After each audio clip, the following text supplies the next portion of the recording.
का एक सनसनाता हुआ झोंका उसी वक्त मेरे कानों से आकर टकराया। लगा जैसे किसी ने दबी हुई आवाज में धीरे से मुझसे कहा, चली जाओ यहाँ से। मैंने दोनों हाथ अपने कानों पर रख लिए और एक बार फिर ताकत लगाकर जोर से चीखने की कोशिश की। माँ! पापा! माँ! मेरी आवाज उस कमरे की दीवारों से टकराकर वापस मुझे ही सुनाई दे रही थी। जितनी ताकत के साथ मैंने चीखने की कोशिश की थी, कुछ ही देर बाद उससे कहीं ज्यादा तेज और दर्दनाक चीख मुझे सुनाई देने लगी।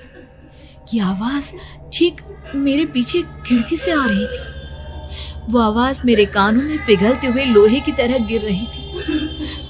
उन आवाजों में हैवानियत थी। वो आवाजें किसी इंसान की नहीं है, इतना मैं समझ चुकी थी। कांप रहे हाथों से मैंने अंधेरे में कुछ ढूंढने की कोशिश की।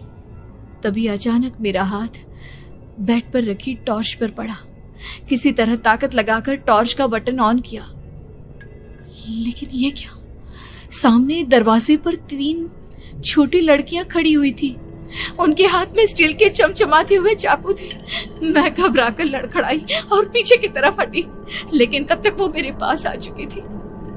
उनकी गर्दन टेढ़ी थी और उनके हाथों के वो चाकू मेरे पेट को निशाना बनाने को तैयार। मैं जोर से चीखी, नहीं, छोड़ दो मेरे बच्चे को, मत मारो, मत मारो, छोड़ दो मेरे बच्चे को। सोनाली, क्या हुआ बेटा? तू इतनी डरी हुई क्यों है? उठ बेटा, क्या हुआ? हड़बड़ाकर मैंने अपनी आंखें खोली। देखा तो दिन निकल आया था। माँ मुझे जगा रही थी। मेरा चेहरा पूरा पसीने से लथपथ था। क्या हुआ बेटा? तुमने कोई बुरा सपना देखा क्या?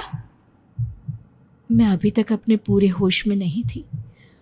वो मेरे बच्चे को मार देगी माँ।